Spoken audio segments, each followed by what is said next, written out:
ഇന്ന് നമുക്ക് ചെമ്മീനും അയിലയാണ് കിട്ടിയത്. ചെമ്മീൻ ഇന്നത്തേക്ക് എടുക്കാം, അയില കൂടുതലുണ്ട്. അപ്പോൾ കുറച്ച് എടുത്തുനിന്ന് വറുത്തിട്ട് ബാക്കി ക്ലീൻ ചെയ്ത് വെക്കുവാണെങ്കിൽ, ഇന്ന് ക്ലാസ് ഇല്ലാത്ത ദിവസമല്ലേ, സ്കൂളിൽ പോകേണ്ട ദിവസമല്ലേ, എടുത്ത് ക്ലീൻ ചെയ്ത് വെക്കുവാണെങ്കിൽ നാളെ ജോലി കുറഞ്ഞിരിക്കുമല്ലോ. അപ്പം ഞാൻ എല്ലാം കൂടെ എടുത്തത് ചട്ടിയിലേക്ക് ഇട്ടു. അയിലയും ചെമ്മീനും തരം തിരിച്ചെല്ലാം ഇട്ടു. അതിനുശേഷം ഓർത്ത് വെട്ടുന്നതിന് മുമ്പ് ആദ്യം പോയി കാപ്പി കുടിക്കാമെന്ന് ഓർത്തു. ഇന്ന് കുഞ്ഞിക്കുട്ടൻ തെറാപ്പിക്കും പോയി, പൊന്നു വീട്ടിലായിരുന്നു. അപ്പോൾ അതുകൊണ്ട് കാപ്പി കുടിക്കാൻ ഞാനും വിൻസേട്ടനും മാത്രമേ ഉള്ളൂ. ഇന്നലത്തെ കുറച്ച് ഇടിയപ്പം ബാക്കി ഇരിപ്പുണ്ടായിരുന്നു. അതിൻ്റെ കൂട്ടത്തിൽ രാവിലെ കുറച്ച് ചപ്പാത്തിയും ചൂടാക്കിയെടുത്ത് വേഗം കുക്കറിൽ കുറച്ച് കിഴങ്ങേറിയും വെച്ചു. എന്നിട്ട് ഞങ്ങളിത് കാപ്പി കുടിക്കാനിരുന്നു. 1 മണിക്കൂർ കഴിയുമ്പോൾ കുഞ്ഞിക്കുട്ടൻ ഇങ്ങ് വരും. 1 മണിക്കൂറാണ് തെറാപ്പി, 9 തൊട്ട് 10 വരെ. അത് കഴിഞ്ഞത് ഈ ചെമ്മീനൊക്കെ ക്ലീൻ ചെയ്തെടുത്ത് കഴിഞ്ഞ് ചെമ്മീൻ മപ്പാസ് വയ്ക്കാനുള്ള പരിപാടി തുടങ്ങി.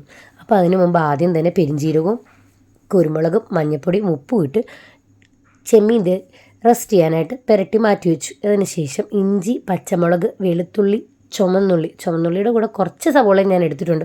മൊത്തം പൊളിച്ചിരിക്കാൻ നേരമില്ലാത്തതുകൊണ്ട് കുറച്ച് സവോള എടുത്തു. പക്ഷെ മുഴുവൻ ഉള്ളി എടുക്കുന്നതാണ് കൂടുതൽ ടേസ്റ്റ്. ഇപ്പം നേരമില്ലാത്തതുകൊണ്ട് ഞാനൊരു ചെറിയ സവോളയും കൂടെ ചേർത്തിട്ടുണ്ട്.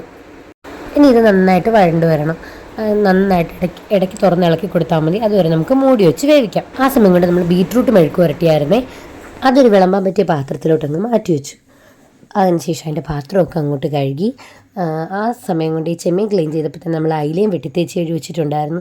ഒരു 4 അയില വറുക്കാനായിട്ട് പുരട്ടി വെച്ചു. ബാക്കി നാളെ മുളകി വെക്കാമെന്ന് ഓർത്ത് ഫ്രിഡ്ജിലേക്ക് അങ്ങ് വെച്ചു. ഇതിനിടയ്ക്ക് നമ്മുടെ ഉള്ളി വഴണ്ടോയെന്നറിയാൻ ഇടയ്ക്കിടയ്ക്ക് തുറന്ന് ഇളക്കി കൊടുത്തതിന് ശേഷം നമ്മുടെ പുരട്ടി വെച്ചിരിക്കുന്ന ചെമ്മീൻ്റെ കൂട്ട് നമ്മുടെ സവോളയുടെ പുറത്തേക്ക് നിരത്തി വെക്കും. കൊടുത്തിട്ട് നമ്മുടെ 2ാം പാൽ, ആ സമയത്ത് നമ്മൾ തേങ്ങയുടെ 2ാം പാലും 3ാം പാലും കൂടി ഒന്നിച്ച് പിഴിഞ്ഞ് വെച്ചു.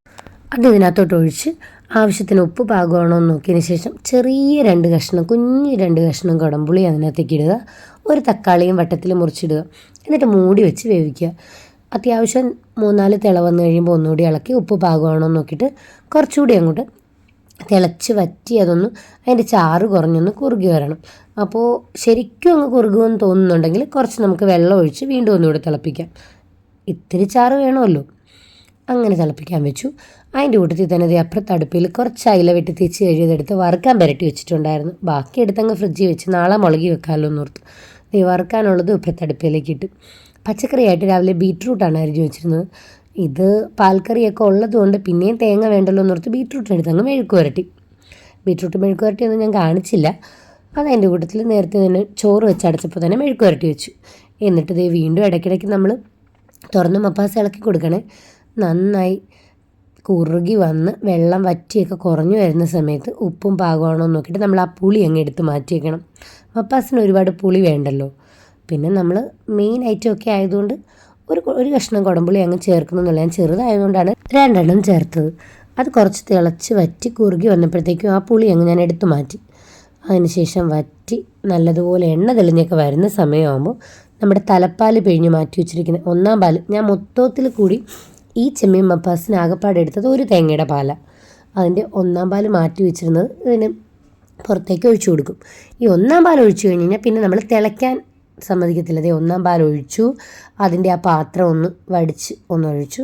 എന്നിട്ട് പിന്നെ തിളയ്ക്കേണ്ട കാര്യമില്ല. ചെറിയ ചൂടാകുമ്പോഴേ ഒരു കഷ്ണം പച്ച വേപ്പില അങ്ങോട്ടിട്ട് ഒന്ന് ചൂട് വരുമ്പോൾ തന്നെ നമുക്ക് തീ ഓഫ് ചെയ്യാം.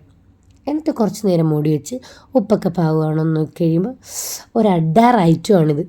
എനിക്ക് പപ്പാസ് വയ്ക്കുന്നതിന് എനിക്ക് പേഴ്സണലി കരിമീൻ ഇഷ്ടമുള്ള ആളല്ല. കരിമീൻ്റെ ടേസ്റ്റ് എനിക്കിഷ്ടമല്ല, എല്ലാവർക്കും ഇഷ്ടമായിരിക്കും. അതുകൊണ്ട് കരിമീൻ മപ്പാസ എല്ലാം നല്ല ടേസ്റ്റ് എന്ന് എല്ലാവരും പറയുന്നത് കേൾക്കാം. പക്ഷെ ഞാൻ കരിമീൻ കഴിക്കാത്തതുകൊണ്ട് ഞാൻ വെക്കുന്ന കൂട്ടത്തിൽ എനിക്ക് മത്തിയുടേതും പിന്നെ അത് കഴിഞ്ഞാൽ ചെമ്മീൻ്റെതുമാണ് കൂടുതൽ ഇഷ്ടം. അയിലയൊക്കെ ഞാൻ വെക്കാറുണ്ട്, വലിയ അയിലയൊക്കെ വെക്കാറുണ്ട്. എങ്കിലും മത്തി മപ്പാസും ചെമ്മീൻ മപ്പാസുമാണ് എനിക്ക് ഒരുപാട് ഇഷ്ടം. ചെമ്മീൻ അല്ലാതെ എനിക്ക് വലിയ താല്പര്യമില്ല, പക്ഷെ ഇങ്ങനെ വെക്കുമ്പോൾ എനിക്കിഷ്ടമാണ്. ആ സമയത്ത് പൊന്നൂസ് വീട്ടിൽ നിന്ന് വന്നിട്ട് ഇവിടെ നിൽക്കാനൊന്നും ആൾക്ക് നേരമില്ല. വിൻസേട്ടൻ്റെ അമ്മയുടെ കൂടെ നമ്മുടെ അടുത്തൊരു അമ്പലത്തിൽ സപ്താഹമാണ്, അവിടെ പോയിരിക്കും. അപ്പോൾ ഉച്ചയ്ക്ക് ചോറ് വിളമ്പിയപ്പോഴും ഊണ് കഴിക്കാൻ ആളില്ല. അപ്പോൾ അയില വറുത്തതും ബീറ്റ്റൂട്ട് മെഴുക്ക് പുരട്ടിയും നാരങ്ങ അച്ചാറും നമ്മുടെ ചെമ്മീൻ മപ്പാസും അതിൻ്റെ കൂട്ടത്തിൽ ഇച്ചിരി ചമ്മന്തിപ്പൊടിയൊക്കെ എടുത്തത് ഞങ്ങൾ ചോറുണ്ണാനിരുന്നു. അപ്പോൾ ഓക്കെ, ബൈ. അടുത്ത ദിവസം മറ്റൊരു വീഡിയോ ആയി കാണാം.